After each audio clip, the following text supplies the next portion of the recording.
Yang paling saya nikmati dari film ini tentu saja saat Dracula membantai para korbannya. Gore, penuh darah, tidak ditahan-tahan.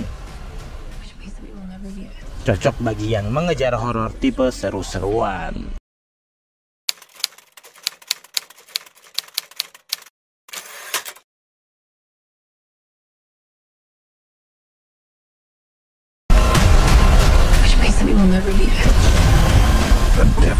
Salam sinema, sahabat sinemalogi. The Last Voyage of the Demeter adalah film horor yang disutradarai André Øvredal. Film ini dibintangi Aisling Franciosi, Liam Cunningham, Corey Hawkins, David Dastmalchian, dan lain-lain. Berdasarkan chapter mengerikan dari novel klasik Dracula karya Bram Stoker, The Last Voyage of the Demeter bercerita tentang kapal dagang Demeter yang membawa kargo dari Transilvania ke London. Ternyata isi dari salah satu kargo adalah sang Dracula yang kemudian meneror kapal. Seluruh kru dan penumpang kapal pun harus bertahan hidup dari sang Dracula di tengah lautan yang tak kalah ganas. Peristiwa terkutuk menimpa kru satu persatu saat mereka berusaha bertahan selama perjalanan. Diintai tanpa ampun setiap malam oleh sosok di atas kapal. Kalian bisa membantu kami dengan klik tombol Super Thanks di bawah video. Kami akan sangat berterima kasih atas berapapun nominal saweran yang kami terima. Jujur, judul film ini terlalu panjang dan terasa asing. Yang tidak membaca sinopsisnya pasti nggak tahu kalau ini film tentang Dracula, salah satu karakter legendaris dalam sinema. Jadi kalau misalnya mau mencontoh film Snakes on a Plane, film ini bisa diberi judul Dracula on a Ship. Lebih catchy dan mudah diingat. Horor ruang sempit seperti ini juga pernah di film Vampire Blood Red Sky. Seru-seruan berdarah-darah di atas pesawat. Bedanya kali ini di atas kapal. Sang sutradara, André Øvredal, adalah orang di balik Trollhunter, Scary Stories to Tell in the Dark, dan The Autopsy of Jane Doe. Jadi sudah berpengalaman mengeksekusi horor. Premis film ini simple karena nggak menceritakan kehidupan kompleks sang Dracula, tapi hanya satu waktu saat dia menjadi teror di atas kapal. Penampakannya pun bukan dalam bentuk lelaki elegan bangsawan, tapi monster mengerikan. Meski sebagian besar bersetting terbatas yaitu kapal Demeter, tapi film berhasil melempar teror sepanjang durasi. Film ini tergolong lambat di awal karena masih fokus pada kapten kapal, kru, dan penumpang lainnya. Tapi begitu Dracula beraksi, semua mengganas.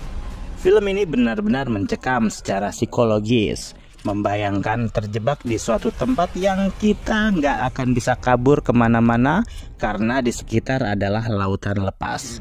Sementara teror semakin merapat, memangsa satu persatu korban. Kalau kata Krisdayanti,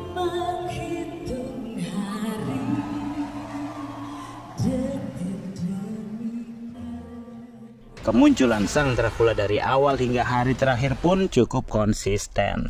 Awalnya menyerupai sosok bayangan, hingga akhirnya berani menampakkan wujudnya yang menyeramkan. Di antara semua kengerian, ternyata ada beberapa aksi dari karakternya yang kurang relevan sehingga cukup merusak keberlanjutan jalan ceritanya.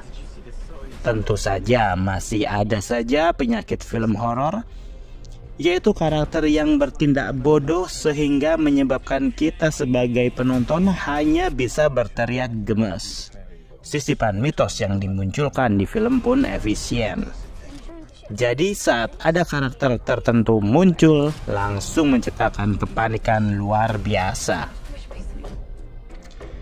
Film ini termasuk film kecil dengan pemain yang hampir semua tidak saya kenal, kecuali sang Dracula itu sendiri yang diperankan dengan sangat apik oleh Javier Botet. Sisanya entah siapa. The Last Voyage of the Demeter memang tidak dipenuhi aktor Hollywood papan atas. Namun, jajaran pemain film horor ini sudah terbilang berhasil memberikan penampilan meyakinkan. Corey Hawkins menjadi Clemens, seorang dokter yang tidak bekerja sebagai dokter karena rasisme yang masih kuat masa itu, yang terpaksa membuat dia bergabung sebagai kru Demeter. Hawkins berhasil menggambarkan ekspresi yang tepat secara totalitas pada tiap adegannya sebagai Clemens. Bahkan si aktor cilik Woody Norman juga sukses membuat saya greget teriak saat menonton aksinya.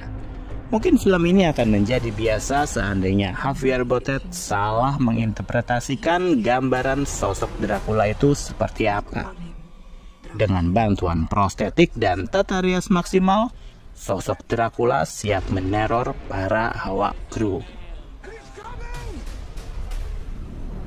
Yang paling saya nikmati dari film ini tentu saja saat Dracula membantai para korbannya.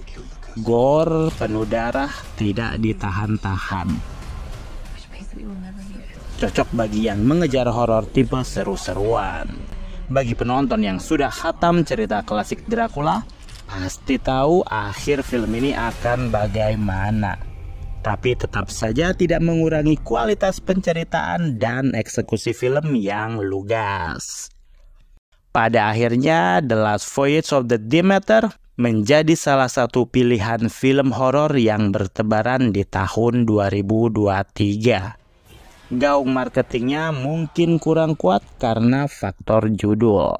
Tapi yang jelas, dua maestro yaitu Stephen King dan Guillermo del Toro memuji film ini. Menurut saya, ini jenis film yang akan populer di kemudian hari, mungkin akan laris manis saat ditayangkan di bioskop Trans TV kelak, nonton sambil nyemil di balik selimut jam 10 malam. Demikianlah video reaksi dari film The Last Voyage of the Demeter yang tayang di bioskop. Silakan like, komen, dan subscribe. Cek akun media sosial Sinemalogi. Dan jangan lupa bersinema dahulu, bersenang-senang kemudian.